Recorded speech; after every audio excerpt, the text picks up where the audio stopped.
espacio radial de la gestión obrera Bellecop, largamos siempre un poco tarde porque armamos polémica. Entonces, se nos va la hora. Esperemos que el gallego lo pueda estar grabando, pues interesante. Interesante que pueda subir a las redes sociales cada una de las audiciones, ¿no? Porque es una forma también de que haya un archivo de una forma de pensar. Y bueno, y para aquellos que a través de la radio en forma directa no pueden escuchar, tengan la posibilidad de escuchar y polemizar, ¿verdad? Sacar conclusiones de los planteos que aquí se hacen. Nosotros, primero que nada, nos queremos referir a la intervención del intendente en los medios de prensa la semana esta, 3 semanas. Nosotros vimos a Moreira hablar de las becas del Ministerio de Transporte y Obras Públicas en la televisión. Y claro, digo, como político es importante quedar bien ante la opinión pública, ¿no? Sobre todo cuando hay una situación que según ellos es complicada desde el punto de vista económico. Entonces un político de la trayectoria de Moreira. Moreira tiene una trayectoria muy larga es un político, como se denominan, políticos de raza, ¿no? Son esos políticos que representan las clases dominantes, políticos representantes de los ricos, que increíblemente llega por tercera vez a la intendencia. Digo increíblemente porque esto ya lo hemos definido en más de una oportunidad, que este tipo de políticos continúen gobernando es producto de la falta de conocimiento, ¿verdad?, de la población. Y si a eso le sumamos una importante suma de dinero para realizar campañas electorales, es el ambiente propicio para que estos políticos continúen gobernando, ¿no? No queremos decir que no sea legítimo. Dentro de lo que es la democracia representativa, creada por las clases dominantes, para eternamente gobernar, porque se trata de eso. La democracia representativa tiene esa característica, es asegurar que los representantes de los ricos continúen el mayor tiempo posible. Todo dependerá de una buena campaña, una importante sumas de dinero para poder hacer sus campañas, basado fundamentalmente en la ignorancia, ¿verdad? En la falta de conocimiento de la población. La democracia representativa tiene una característica que le permite a los gobernantes, a los que rodean a los gobernantes, que son los que se acomodan después, utilizar el clientelismo. ¿Qué es el clientelismo? Bueno, el clientelismo está basado en las situaciones críticas desde el punto de vista económico que sufre la población. Ante el analfabetismo político, la falta de conocimiento y la situación económica apremiante de vastos sectores de la población, le deja un terreno fértil a los que rodean a los futuros gobernantes, que terminan acomodándose, decíamos, a utilizar las campañas electorales basadas en el clientelismo. El clientelismo es, venite para el comité, haceme tal propaganda, repartime la lista, ensodrámela a cambio de puestos de trabajo, a cambio de dinero. Es decir, se utiliza la campaña electoral como una salida a la desocupación, como una salida a la situación apremiante desde el punto de vista económico que sufren los vastos sectores de la población, que son los pobres, que son los trabajadores, ¿no? En definitiva, a los representantes de los ricos, increíblemente, los llevan los propios trabajadores, los propios pobres, los propios marginados. A los representantes de los ricos, increíblemente, que son los que generan la marginación. Estos tipos de gobiernos generan marginación, ¿Por qué generan marginación? Porque son representantes de los ricos. Son los agentes de los ricos, los que gobiernan para que ellos sigan acumulando riqueza. Y el seguir acumulando riqueza para una clase social significa, por consecuencia, automáticamente, científicamente, el crecimiento de la marginación. Es el traslado de capital, de riqueza, de lo más pobre a lo más rico, la transferencia. Es sencillo de analizar. Cuando en una economía departamental, manejada por el empresariado privado, fundamentalmente basado en el turismo, y algunos sectores de la producción agropecuaria,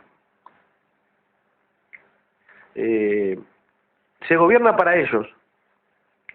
Por consecuencia, se resta posibilidades de competir, de distribución de la riqueza. Lo hemos dado en varios ejemplos. Nosotros vemos cómo los gobernantes de turno, a nivel nacional, ¿verdad? En este caso estamos hablando del departamento de Colonia, pero bueno, me parece a mí explicarlo, dar nuestra opinión, cómo funciona esto, ¿no? Porque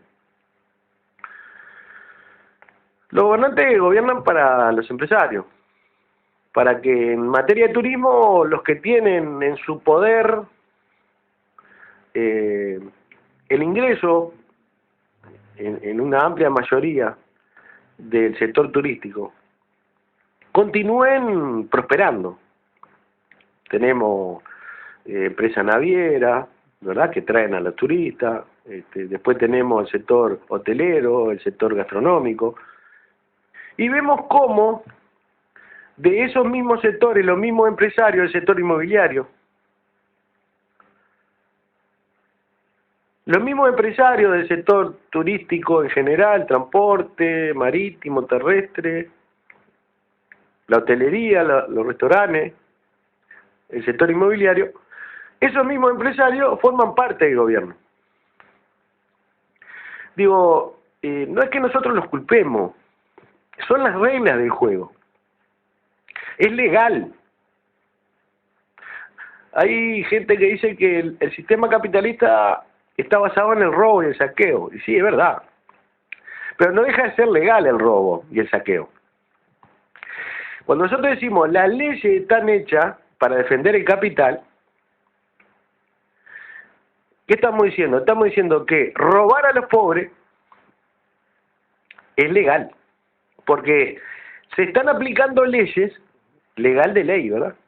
Se están aplicando leyes elaboradas por estos políticos que gobiernan para los ricos, que tienen como objetivo saquear a los pobres. Entonces se transforma en una rosca de políticos de raza de muchos años, que su medio de vida es la política, preparados para representar los intereses del empresariado. Entonces, con los medios de comunicación en su poder, basados en una ignorancia muy grande de parte de la población. Ignorancia no es denigrar a nadie, ni marginar, ni excluir. Es una realidad, la ignorancia frente a la comprensión política. No hay una comprensión política de parte de los vastos sectores de la población para poder comprender quién defiende sus intereses. Es nada más que eso. Dice un dicho popular en los Estados Unidos, creo. 10 abogados atados, mañatados en el fondo del mar. ¿Qué es? Pregunta uno, ¿no? Y el otro no sabe qué contestar. ¿Qué es? Le dice. Un buen comienzo. ¿Por qué dicen esto? Porque justamente son los abogados los que en las democracias representativas, en los sistemas capitalistas, los que están en su gran mayoría, no todos, debemos de aclarar, Su gran mayoría son los que sostienen legalmente, los que elaboran la legislación para que el sistema se continúe perpetuando, ¿verdad? Bueno, entonces tienen la capacidad, porque son profesionales, tienen la capacidad de mantener a la gente desinformada. Y a su vez utilizan el discurso para justificar sus propios errores. Una habilidad.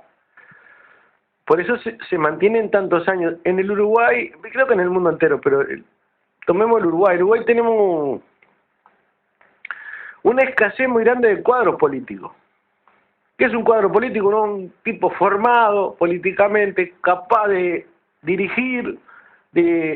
dirigirse a las masas, con un discurso que convence, ¿verdad? Resolver sobre la marcha, representar bien desde el gobierno los intereses de una clase social, convencer, así sea con la mentira, ¿verdad? Así sea con la mentira. Bueno, tanto en la derecha como en la izquierda tenemos una crisis muy grande de cuadros dirigentes, ¿verdad? Por eso, gente que supera largamente los 70 años, en este país siguen siendo los referentes en los diferentes partidos políticos, su gran mayoría. Es muy poca la gente nueva, los cuadros nuevos, jóvenes, de 30, 40, que jueguen el papel que necesitan las masas populares, los partidos políticos, para conducir políticamente. Entonces tenemos tipos de más de 70 años que, producto de todos estos elementos, continúan gobernando. Y creo que, así como vamos, si la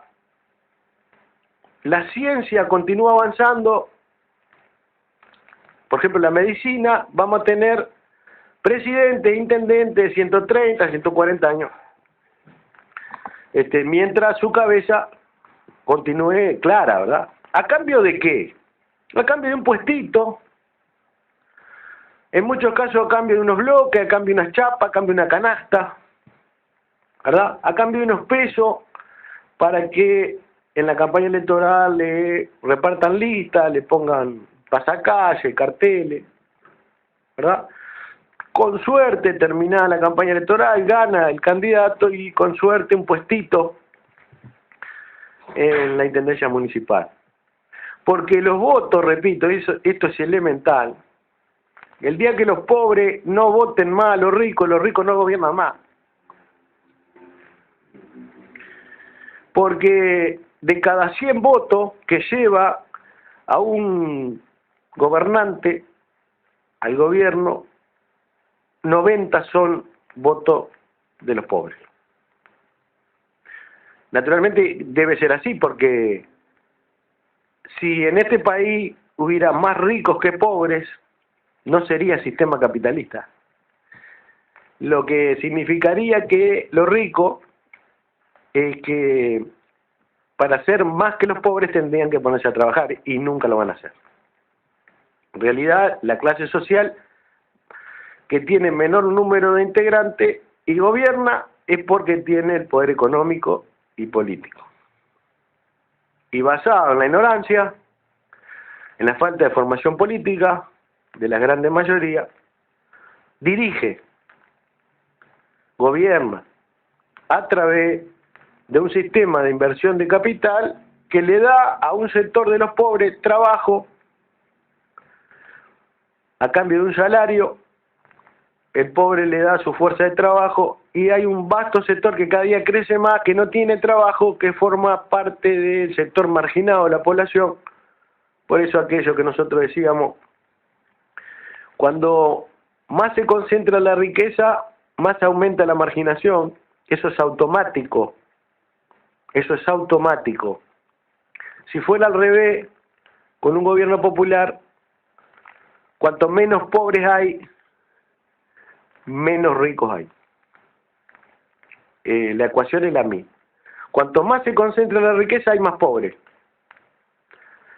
Cuando menos pobres hay, o sea que los marginados pasan a tener sustentos propios, crece el salario, se van terminando la indigencia, va creciendo el nivel de vida de la población. Eso es producto de que hay menos ricos, es que hay menos concentración de la riqueza. Es una transferencia de riqueza de lo más rico a lo más pobre. En estos países, por el momento, como el nuestro, no ha habido hasta el momento transferencia de lo más rico a lo más pobre. Ha sido al revés.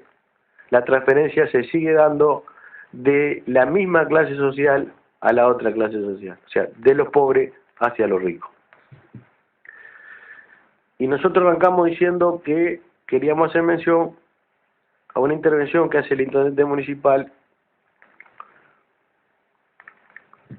en los medios de comunicación, hablando de algo que nos toca directamente, que es las becas para estudiantes, otorgadas por el Ministerio de Transporte y Obras Públicas por una resolución del del presidente Tabaré Vázquez en el año 2006. El presidente Tabaré Vázquez en el año 2006 resuelve, cuando comienza el proceso de crecimiento de la economía de nuestro país, producto de la inversión del capital financiero internacional, de la apertura a través de la ley de inversión, etcétera, etcétera, resuelve trasladar un monto de dinero desde el Estado para cubrir los pasajes de los estudiantes a los centros de estudio, tanto de una ciudad a otra, de un departamento al otro, como dentro de las propias ciudades. El Ministerio de Transporte resuelve que los estudiantes que vivan a más de 1 kilómetro del centro de estudio viajen gratis. Para ello se resuelve un monto de dinero desde el Ministerio hacia las diferentes intendencias municipales, que son las que van a administrar y distribuir ese monto de dinero con las empresas de transporte o hacia las empresas de transporte,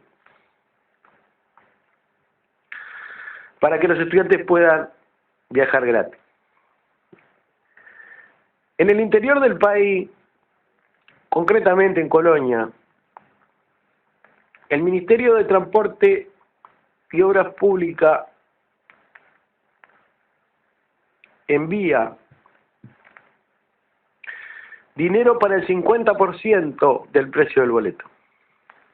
Eso no lo dijo el intendente municipal. El intendente municipal dijo que la partida de dinero que manda el gobierno nacional, el ministerio, lo mismo, no alcanza a cubrir la totalidad de las becas o de los boletos que se trasladan dentro del departamento para cubrir el dinero que se le debe entregar a las empresas. A ver si se entiende. Si transportamos mensualmente 200 gurises y se fijó un precio, el 50% del valor del boleto, y el boleto vale 21 pesos, el Ministerio de Transporte debe enviar 10 pesos con 50 por cada boleto. Y dice el intendente municipal, y tal vez es cierto, que no alcanza a cubrir ese monto de dinero fijado. Y es la intendencia la que debe hacerse cargo del faltante del dinero que envía el gobierno nacional. Entonces, dice el intendente municipal, que la intendencia desembolsa 1.050.000 pesos por mes para cubrir el faltante que envía el Ministerio de Transporte y Obras Públicas. Dice también el intendente municipal, ya entrando en un terreno superior, en un plano superior, que es el plano en el que el político comienza a hacer un discurso para quedar bien frente a la opinión pública, por dos motivos. Uno, porque viene de un problema económico, según ellos, que dejó la administración anterior, una forma de justificar. Y el otro, lo bueno que es, que sin estar obligado y pensando en los estudiantes, para que vayan a estudiar, desembolsa de las arcas municipales 1.050.000 pesos por mes para cubrir algo que no le corresponde. Pero él es tan bueno que lo hace. Y nosotros debemos decir que se olvidó de algo fundamental. Y esto es interesante porque tiene que ver con la atención que le ha dado la Intendencia Municipal al transporte. Y aquí vamos a enganchar con lo que decíamos. Gobernantes que gobiernan para los ricos. Gobernantes que gobiernan para las grandes empresas. Que actúan para que la distribución de la riqueza no se dé. Porque es el político la clave fundamental para que se pueda dar la distribución de la riqueza. Si el político no actúa para que se dé la distribución de la riqueza, lo que se da es concentración de riqueza. Nosotros naturalmente no podemos pretender que el empresariado que se sirve de la legislación que elaboran los políticos para concentrar riqueza, un día diga, qué cantidad de plata que gano, vamos a entrar a repartir, ¿verdad? Es una locura. Eso es impensable, eso no se puede dar. Anticientífico en un sistema basado en la inversión de capital para obtener ganancias. Entonces es el político el que debe actuar para que se dé la distribución de la riqueza. Con legislación, con ordenanza, con decreto. Y es por eso que el intendente municipal se olvida que, por ejemplo, solo nosotros, y escúchese bien, solo nosotros estamos dando a los estudiantes 120.000 pesos por mes. Solo nosotros. ¿Por qué? Porque si la Intendencia entrega 1.050.000 pesos porque no alcanza la plata que envía el Ministerio de Transporte y Obras Públicas, ABCCOP solo, y todas las empresas lo hacen, ¿no? Y las empresas más grandes entregan más todavía. Pero digo, nosotros sabemos los números nuestros. 120.000 pesos por mes son 1.200.000 al año más 20.000 por mes. Entonces estamos hablando de 1.420.000 pesos anuales. 120.000 pesos por mes es 1.400.000 pesos anuales. Que a veces COP sola, las demás también, repito, porque puede haber alguno que malinterprete, diga, solo a veces COP, no todas las empresas, seguro algunas, las más grandes más que nosotros. Pero se siente mucho más cuando es una empresa chica. 1.400.000 pesos anuales, ¿producto de qué? De que se nos paga el 50% del valor del boleto. Si se nos paga el 50% del valor del boleto, el otro 50% lo está poniendo la empresa, en este caso la cooperativa.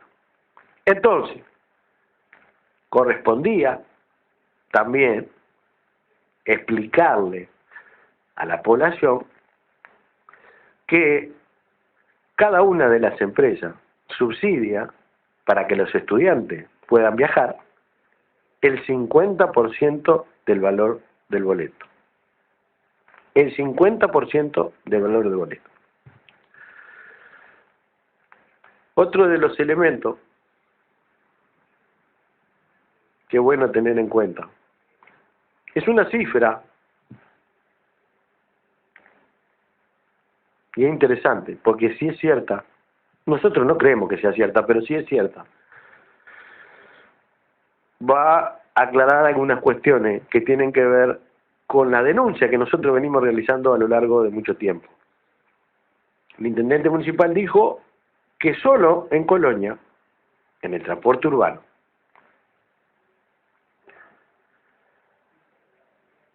se le paga a las empresas 850.000 pesos por mes. Entonces nosotros decimos, si nosotros cobramos 120 y hay dos empresas, ¿cómo es la cosa? Nosotros cobramos 120, él dijo que 850 solo en la ciudad de Colonia. Entonces tenemos ¿cuánto? 730.000 pesos, ¿quién se lo lleva? ¿Cómo es posible? Evidentemente, o le erró la cifra, o acá hay cosas muy extrañas. Y esto sería bueno investigarlo, porque acá pueden surgir dos cosas. O este hombre, cuando le conviene, infla cifras, y las infla a nivel general, y acá habría que analizar para atrás un montón de cosas. O la cifra está bien dada, y hay un despilfarro que perjudica fundamentalmente al empresariado chico, a las pequeñas empresas, a las empresas familiares, en su mayoría. Bueno, y nosotros teníamos que sería el cruce de esto, porque si no, claro, porque los tipos tienen a su servicio los medios de comunicación. Por eso es tan importante que los trabajadores tengamos espacios radiales. Nos preparemos para contestar, para analizar, ¿verdad?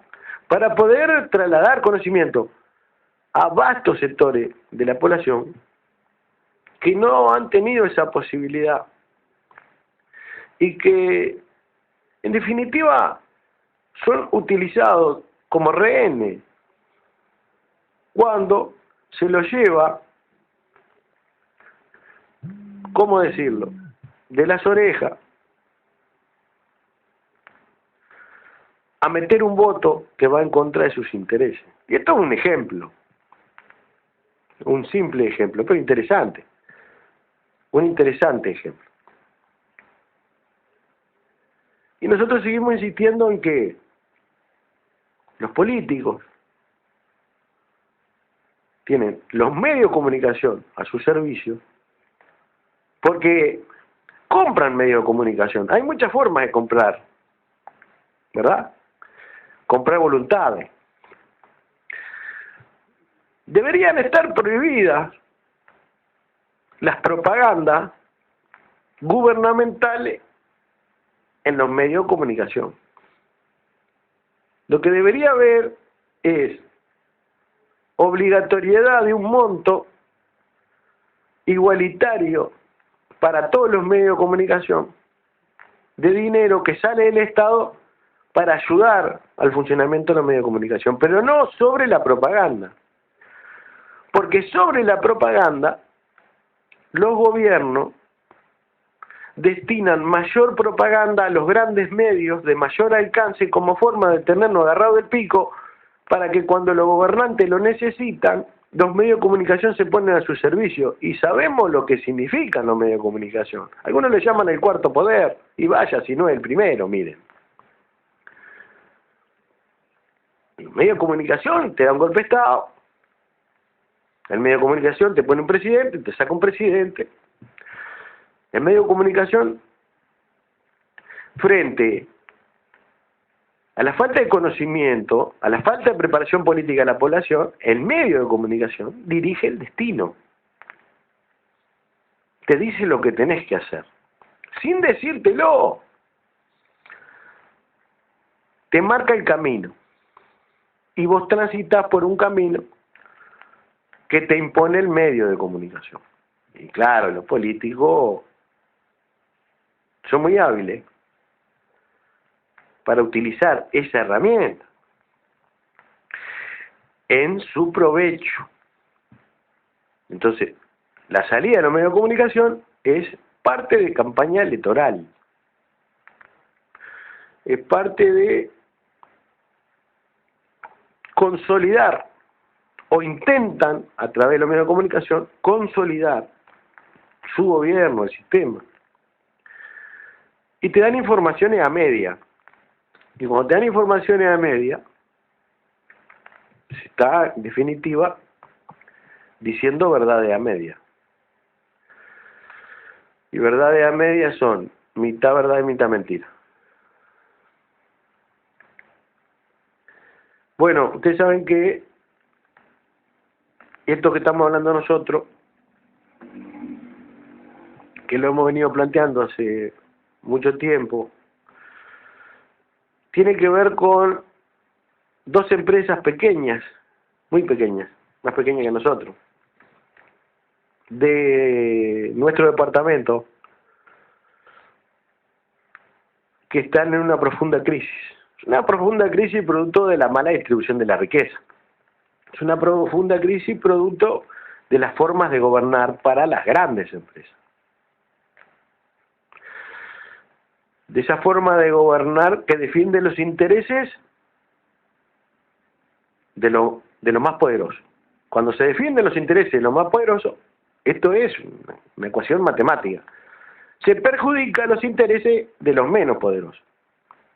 Para abajo todo el mundo cae. Dice, las empresas de transporte del departamento de Colonia plantearon ante el Parlamento la desgarradora situación límite que están viviendo por el prolongado atraso del pago por el tema del boleto gratuito estudiantil que llega hasta los 5 meses. La situación fue analizada el pasado miércoles 8 de junio en la Comisión de Transporte y Obras Públicas, en donde asistieron Francisco Orsi, de Líneas Departamentales, Horacio Malán, de Líneas Rurales, y José Luis Malán, de Líneas Urbanas. Entre comillas, yo represento el Servicio Urbano de Colonia Suiza, Nueva Helvecia. La problemática arranca en el año 2007, cuando se implementó el servicio gratuito a todos los estudiantes. A nadie se consultó que había que donar el 50% o quizás más. Es lo que decíamos recién. En aquel entonces, por el boleto urbano, nos pagaban 5 pesos, en el 2008 5 pesos, en el 2009 5.50, en el 2016, en el 2011 7.50, en el 2012 7.50, en el 2013 8.50, en el 2014 y 2015 9 pesos y hoy 10 pesos con 50. El quid de la problemática no es solo lo que nos están pagando, sino cuándo nos están pagando. En el caso del Servicio Urbano de Nueva Helvecia, nos están pagando 4 o 5 meses después, expresó José Luis Malán. En el caso de Colonia, agregó, la situación de las empresas de la capital es distinta porque tiene un flujo de chiquilines totalmente diferente. Inclusive en Juan Lacase se venden 250 boletos por día. Si habláramos de Montevideo, esta cantidad es irrisoria. En Nueva Helvecia nosotros estamos vendiendo 50 boletos cada 10 o 15 días. ¿Por qué no se viaja? Tenemos varias razones. Una de ellas es que hay ciclos básicos de tarde y liceo y ciclo básico de mañana en la UTU. También tenemos el liceo en las afueras de la ciudad, por lo que el ómnibus siempre va lleno. La gente no viaja si en el ómnibus hay 50 o 70 chiquilines. Si me pagaran el 50%, a mí hoy no me dan los números, porque netamente vivo del ciclo básico y de lo que me pasan del fideicomiso del boleto. Nada más, no tengo venta de pasaje. Si hubiese seguido como estaba desde un principio, perfecto, porque me estaban pagando antes. Antes manejaba plata, pero hoy ni un peso. Es más, paré el jueves pasado porque me cortaron el combustible. Según Malán, siempre venimos dejando una cola para atrás porque no nos alcanza, ya que me entra lo del fideicomiso y lo del ciclo básico cuando nos pagan, pero los números no me dan. El año pasado tuve que sacar un crédito en Sintepa y después tuve que vender un ómnibus. El poco patrimonio que estaba teniendo hoy lo estoy perdiendo para cumplir con un servicio que tiene un rol social. ¿Quién se va a hacer cargo del 50% que a mí no me pagan? Ya no se trata de un boleto, sino de un abono. Si compro algo al contado es un precio y si lo compro financiado otro. A mí me pagan el precio de contado. Financiado a 6 meses, eso no existe. Prefiero sacar el servicio y que no viajen los chiquilines. Esto sería una problemática en Nueva Helvecia, pues quedarían 220 gurises en la calle. Esa es la actitud que estamos adoptando. No pido que me regalen nada, sino que simplemente me paguen por el trabajo que vengo realizando, más allá de la obra social que hago, porque presto un servicio a los escolares que yo no cobro. No me importa porque es una obra social. Esto es muy diferente a Montevideo. Nosotros tenemos un barrio carenciado en una punta y la escuela de tiempo completo en la otra, sostuvo.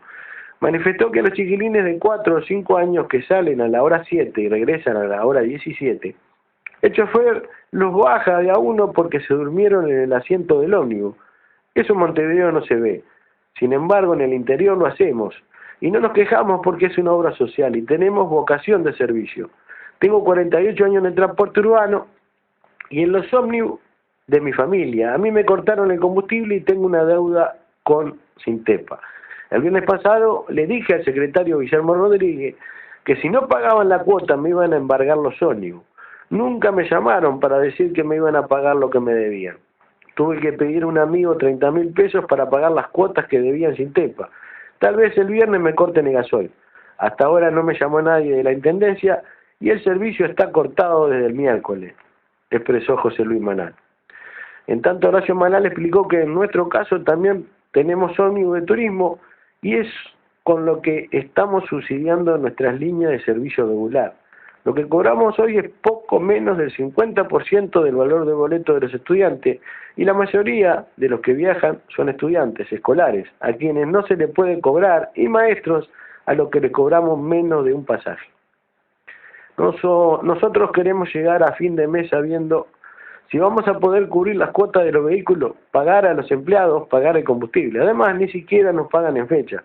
Nosotros estábamos pagando aproximadamente 20.000 pesos de intereses en la estación de servicio porque la Intendencia todavía no nos terminó de pagar las facturas del año pasado.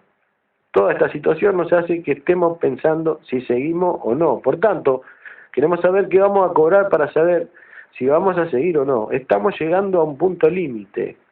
Estos paros que hemos hecho se deben a que ya no podemos seguir así. En lo personal no puedo seguir sacando dinero de los ómnibus con los que hacemos excursiones para mantener las líneas regulares. Además, todas las rutas se encuentran en mal estado. No sé qué sucede con otras intendencias, pero la Intendencia de Colonia nos exige que renovemos vehículos y lo hacemos. Nos exige que tengamos subta, pero no podemos hacerlo si no arregla los caminos. Dice Francisco Orsi, hay algunas situaciones que me tienen cansado. Nadie me consultó cuando se decidió que teníamos que regalar el 50% del boleto. Nos dan un fideicomiso del gasoil para que el boleto no aumente, pero nadie me dijo que tenía que regalar la mitad del boleto. Eso está mal. Si ustedes cobran 80.000 pesos y yo les doy el 50% y les digo que estamos al día, que está todo bien, se van a poner nerviosos, manifestó Orsi. Se mostró muy desconforme con la situación. Me parece que nos están tomando el pelo de una forma muy grosera. Hace 20 años que ando por camino de tropa porque no hay carretera. Me refiero a las rutas 12, 55, 54 y 106. Ahora arreglaron la ruta número 12. Es la única que está linda. Ya no sabemos qué más cambiar a los ómnibus. Conocemos las roturas de memoria, parabrisas por las pedradas, elástico, goma, amortiguadores, todo lo que piensen que se puede romper, así se rompe. Estamos trabajando solo con maestros, policías y estudiantes y viajan todos con un boleto subsidiado el 50%. El precio del boleto por kilómetro es de 0,95 por kilómetro. Recordó que a nosotros también nos cortaron el combustible, estuvimos casi 1 año y medio con un atraso enorme de la Intendencia para cobrar. Nos mataron, también tuve que vender un coche, saqué 2 créditos y ahora estoy pagando con intereses. Yo no me quiero fundir por trabajar, como sucedió en el año 2000. En aquel momento nos fundimos porque había una burbuja en la bolsa de Wall Street y no sé qué más. Está todo bien, pero yo no me quiero fundir por los burros de acá adentro. Yo voy a cerrar mi empresa y quedará un montón de gente a pie. ¿Saben qué? No me importa. Soy tercera generación de transportista. Cualquiera de nosotros tres podemos agarrar un ómnibus, desarmarlo y armarlo mirando hacia otro lado. Es lo que sabemos hacer, pero ya está. Bueno, está. Digo, sí, estas cosas que estos transportistas están planteando es la realidad del transporte, pero es la realidad del transporte de la mayoría de las empresas pequeñas. Esta es la realidad. Y es bueno recordar, en la administración anterior, en el inicio mismo de la administración anterior, de la Intendencia Municipal, comienza a ingresar a nuestro país la inversión más grande de todos los tiempos. 2.000 millones de dólares en Punta Pereira, lo que se denomina Montes del Plata. El 40% de la inversión de Montes del Plata era para el transporte. Claro, el transporte en general. Entonces estamos hablando de que de esos 800 millones de dólares que era para el transporte en general, no solo para el traslado de gente, sino también el transporte en todo sentido. Había un monto muy importante de dinero para el traslado. El traslado desde los centros poblados, traslado de trabajadores desde los centros poblados hacia la construcción de la planta. ¿Por qué? Bueno, porque los gobernantes, sabedores de la situación de crisis a nivel nacional, de la desocupación a nivel nacional, eso es crisis para la clase obrera, iban a venir miles de trabajadores a pedir trabajo a la multinacional. Entonces, ¿qué hubiera significado que esos trabajadores, miles, se hubieran asentado alrededor de la multinacional? Hubiera sido terrible para la multinacional verse rodeada de pobres, pero también terrible para el capital financiero internacional que mira a estos países dependientes, sumisos y entregados. Un mal aspecto, fundamentalmente basado en la inseguridad que generan los pobres amontonados alrededor de una planta que genera tantos millones de dólares de ganancia para el capital, ¿no? Entonces, se resolvió de antemano que no se iban a permitir asentamientos obreros cerca del centro de trabajo. Entonces se iba a trasladar a los trabajadores desde sus diferentes ciudades. Y en esas ciudades se iban a hacer los dormitorios, que terminaron siendo, por ejemplo, la vivienda Monte de Plata, los barracones Carmen. Después se terminó haciendo política también con la vivienda Monte de Plata. Entonces los ómnibus iban a trasladar de las diferentes ciudades a los trabajadores hacia la planta. ¿Qué dice la reglamentación con respecto a los ómnibus en el departamento de Colón? Que los ómnibus pueden transitar hasta 25 años. Y hasta 20 años, entre 20 y 25 años los ómnibus pueden transitar por la ruta. Los ómnibus de pasajeros. ¿Eso qué hubiera significado haber respetado esa reglamentación que no se respetó? Que las empresas pequeñas, en una inversión de 2.000 millones de dólares, hubieran tenido parte, la posibilidad de oxigenarse económicamente. Que la distribución de la riqueza hubiera llegado hasta los más pobres. ABSECO participó en una negociación junto al Sindicato de Transporte, la Junta Departamental y el Intendente Municipal. Un acuerdo que se firmó entre todas las empresas, grandes, pequeñas, medianas, chiquitas, insignificantes, para poder trabajar en igualdad de condiciones todos. Cuando antes que Monte de Plata era ENSE la que se iba a instalar. ENSE se instaló por un periodo de tiempo, construyó algo, las empresas pequeñas alcanzamos a poder formar parte de esa distribución de la riqueza trasladando trabajadores, pero se terminó ENSE y vino Monte de Plata. A pesar de ser el mismo intendente, la misma junta departamental, que habíamos firmado un acuerdo con la empresa ENSE, Monte de Plata vino y dijo que no iba a respetar ningún acuerdo que hubiera firmado ENSE, porque ellos no eran ENSE, eran Monte de Plata. ¿Qué hizo la Intendencia Municipal? Se cayó la boca. ¿Qué pasó? Lo que tenía que pasar. Lo que pasa en el sistema capitalista. Lo que pasa con gobernantes que gobiernan para los ricos y los grandes empresarios. Terminó quedándose una sola empresa con la totalidad del transporte. De ser empresa grande pasó a ser una empresa millonaria. No sé cómo calificarla. ¿Qué significa que una empresa que se mueve en el medio local, que en este sistema, que se mueve en el medio local, que compite con las otras empresas pequeñas, por ejemplo Orsi, tenga la posibilidad por decisión de una empresa y por permiso del gobierno quedarse con todo? ¿Por qué?